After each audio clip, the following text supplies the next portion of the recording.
Assalamualaikum warahmatullahi wabarakatuh.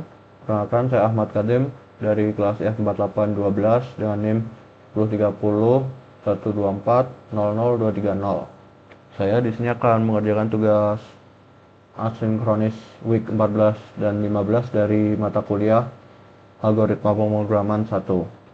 Nah, jadi di soal yang pertama ini kita diminta untuk menghitung persentase hasil panahan.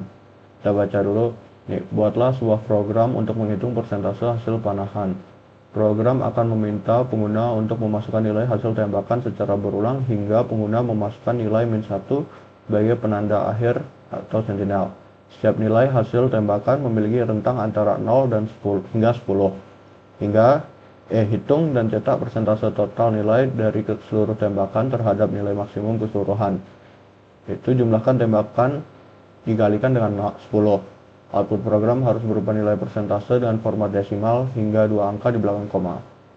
Lalu ketentuannya ada yang pertama, program harus memproses nilai masukan hingga mendeteksi sentinel -1. Yang kedua, jika tidak ada nilai yang dimasukkan selain sentinel -1, program harus mencetak pesan bahwa tidak ada nilai yang dihitung. Yang ketiga, nilai hasil tembakan di luar rentang 0 hingga 10 tidak diperhitungkan dalam total score. Yang keempat, persentase dihitung berdasarkan total nilai yang diperoleh dibagi dengan nilai maksimum keseluruhan. Lalu ini di sini ada test case-nya. Oke.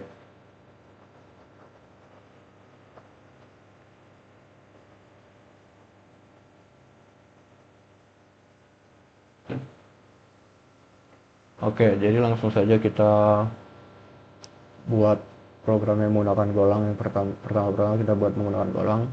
Jadi ada package ini, import fmt, main.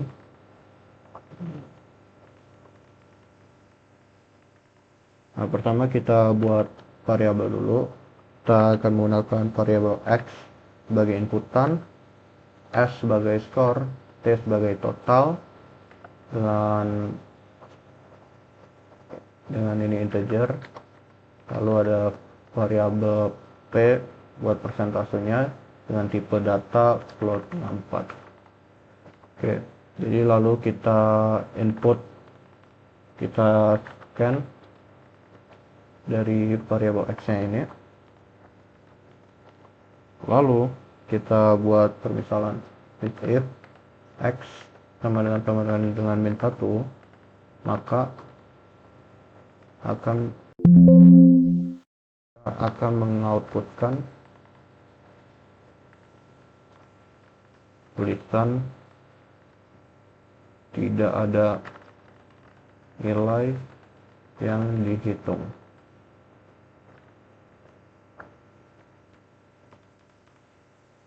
Lalu else, kondisinya kan hanya jika x sama dengan -1 sama kalau tidak. Else berarti for x tidak sama dengan -1, kita akan melakukan perulangan. Jadi ini kan rentangnya 0 sampai 10, berarti if x lebih dari sama dengan 0 dan x kurang dari sama dengan 10, maka akan kita hitung. Maka skornya kita hitung, skor sama dengan skor tambahkan x. Lalu udah yang di dalam if ini aja. Lalu total memanahnya itu berarti total sama dengan total plus 1. Lalu fmt scan x untuk memasukkan nilai x yang baru.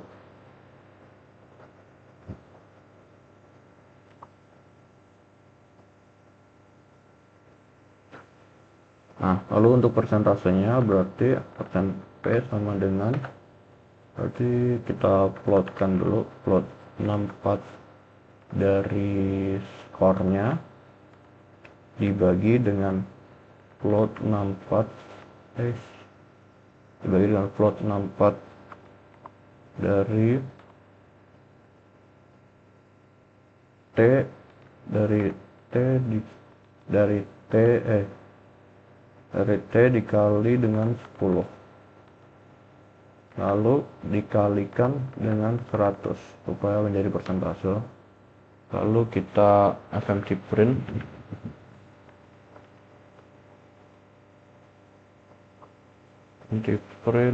berarti ini benar persentase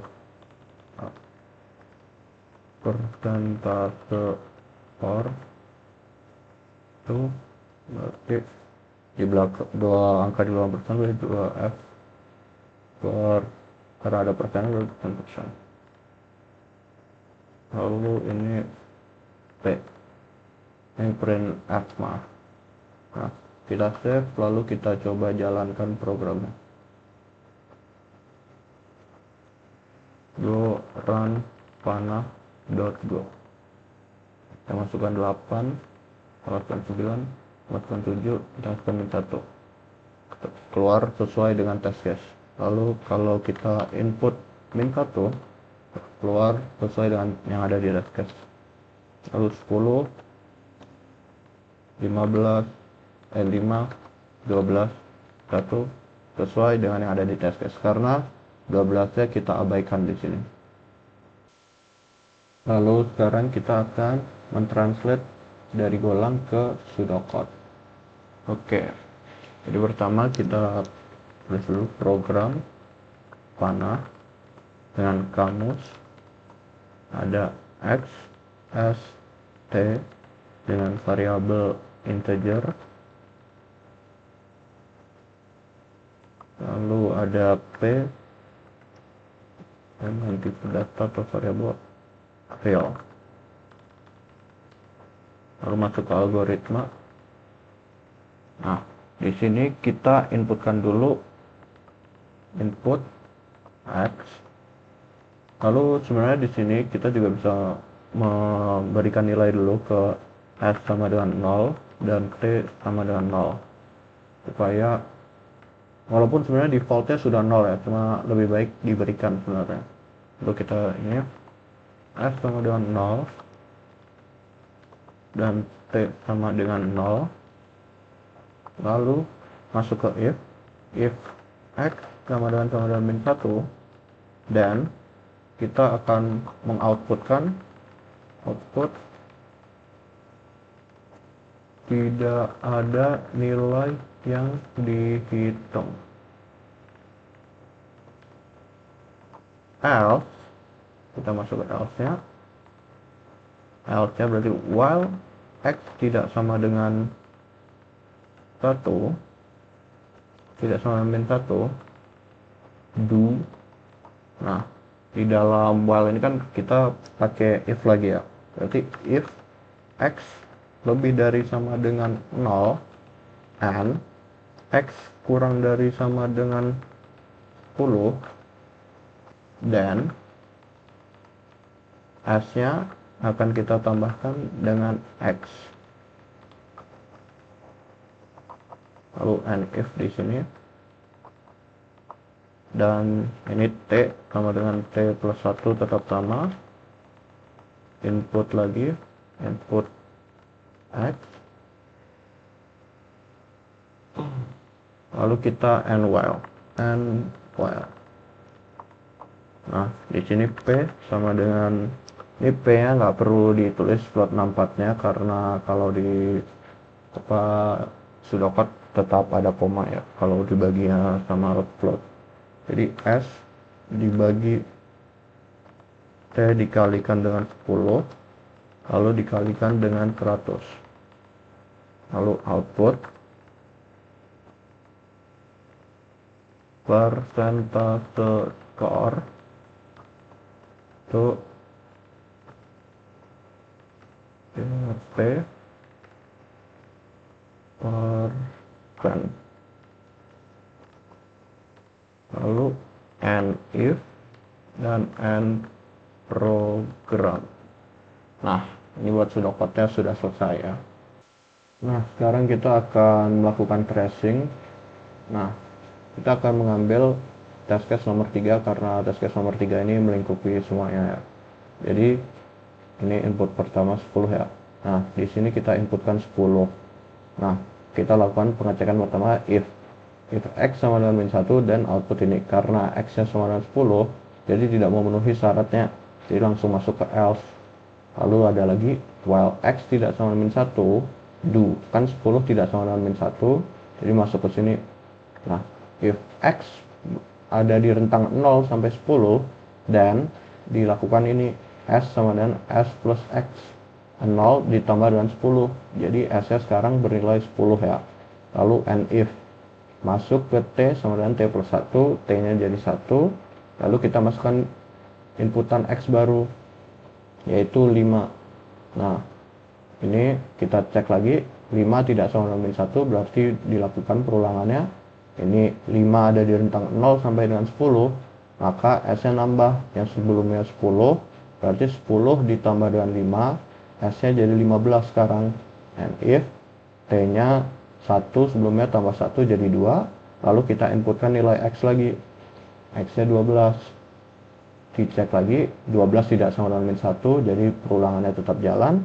Lalu dicek apakah 12 itu angka yang merupakan ada di rentang 0 sampai 10. Kan bukan ya, jadi langsung aja if-nya nggak dijalankan, tapi T-nya tetap jalan. Jadi tadi 2 ditambah 1 jadi 3, S-nya yang awalnya 15 tetap 15. Lalu input X lagi, kita input min 1. Nah, ini X-nya min 1. Jadi kalau min 1 tidak sama dengan min 1 itu salah. Jadi perulangannya berhenti. Kita masuk ke sini sekarang. P sama dengan S, S-nya 15 dibagi T, T-nya 3 kali 10 jadi 0,5 dikalikan dengan 100 jadi 50, lalu outputnya persentase skor 50%. And if, lalu end program. Buat nomor 1 selesai. Lalu sekarang buat nomor 2, soal nomor 2 kita diminta untuk menghitung jumlah bilangan genap. Kita baca dulu. Buatlah sebuah program yang meminta pengguna untuk memasukkan bilangan secara berulang hingga pengguna memasukkan bilangan 0 sebagai penanda akhir sentinel. Program harus menghitung dan mencetak jumlah bilangan genap dari data yang dimasukkan. Penyelesaian hanya diperbolehkan menggunakan perulangan loop tanpa menggunakan pernyataan kondisi if atau fungsi metode bawaan lainnya untuk mengecek bilangan genap. Nah, ketentuannya program harus memproses nilai masukan hingga mendeteksi sentinel 0. Penyelesaian hanya boleh menggunakan operasi aritmatika sederhana dan perulangan. Output adalah jumlah total bilangan genap yang dimasukkan, tidak termasuk nilai sentinel. Oke, dia akan kita tulis package main seperti biasa. Import fmt counting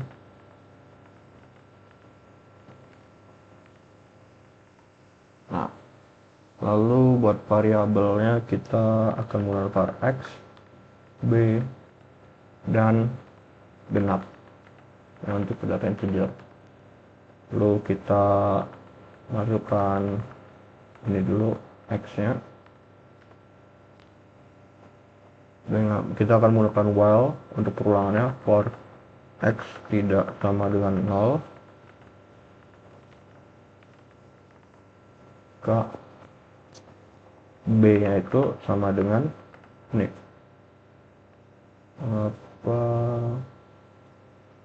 x dimodulo dengan 2 lalu dikurangin 1. Saya menggunakan logika ini supaya kita bisa membedakan mana yang genap, mana yang logika tanpa menggunakan mana yang genap, mana yang ganjil tanpa menggunakan if else. Genapnya sama dengan genap ditambah b. Lalu fmt scan x. Nah, posisi luar ini berarti genap sama dengan genap dikalikan dengan min 1. Lalu fmt print jumlah bilangan genap itu variabel genap. Nah, mari kita coba cek jalannya program. Mari kita cek test case-nya. Go run genap.go. masukkan 2, 4, 7, 8, 0 sesuai, 1, 3, 5, 0 sesuai, lalu 6, 12, 15, 20, 0 sesuai. Sekarang kita akan mentranslatekan codingan kita digolang menjadi pseudocode. Jadi pertama program genap, kamusnya ada variabel x, b, genap dengan tipe data integer, lalu langsung ke algoritma. Kita inputkan x, kita menggunakan while x tidak sama dengan 0, do b sama dengan x di modulo 2 dikurangin 1, genap sama dengan genap plus 1, plus b, maaf. Lalu kita input lagi, put x, lalu and while. Nah, ini genap sama dengan genap dikali min 1, lalu output jumlah bilangan genap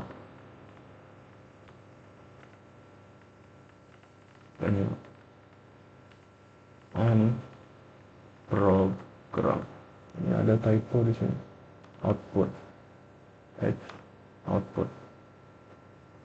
Nah, ini sudah. Sekarang kita akan melakukan tracing ya, di menggunakan test case nomor 1. Kita inputkan x nya 2, while x tidak sama dengan 0, 2 tidak sama dengan 0, berarti dilakukan b nya itu 2 di modulo 2, kan kita akan mendapatkan 0 ya, habis dikurangin 1. Nah, ini fungsinya supaya saya bisa membedakan yang mana yang genap dan mana yang ganjil tanpa menggunakan if dan else. Ini kan berarti tadi 2 mod 2 habis dikurangin 1 jadi min 1. Genap sama dengan genap ditambah min 1. Genapnya jadi min 1. Lalu kita inputkan x lagi. X nya 4. 4 tidak sama dengan 0 berarti masuk. B nya jadi 4 di modulo 2 habis juga 0 di min 1. Jadinya min 1 di min 1 jadi min 2. Lalu kita inputkan x lagi. 7 tidak sama dengan 0 berarti jalan ke sini. X di modulo 2, 7 di modulo 2, sisa 1 di minus 1 jadi 0 habis. Jadi tadi genapnya min 2 ditambah 0 tetap min 2. Lalu kita input x lagi 8 tidak sama dengan 0 berarti 8 di modulo 2 habis 0 dikurangi 1 jadi min 1. Tadi min 2 di min 1 jadi min 3. Lalu kita input x lagi 0. Nah, karena di sini while x tidak sama 0 sementara kita menginput x yang 0, jadi kan kondisi ini bernilai false ya. Jadi while-nya berhenti, maka and while, lalu genapnya tadi kita dapat min 3, jadi min 3 dikali min 1 jadi 3, maka genapnya sekarang memiliki nilai 3. Lalu kita outputkan jumlah bilangan genap titik 2 genap, di mana genapnya adalah 3 seperti yang tadi sudah kita jalankan sesuai. Nah, cukup sekian dari saya. Mohon maaf jika ada salah kata. Wassalamualaikum warahmatullahi wabarakatuh.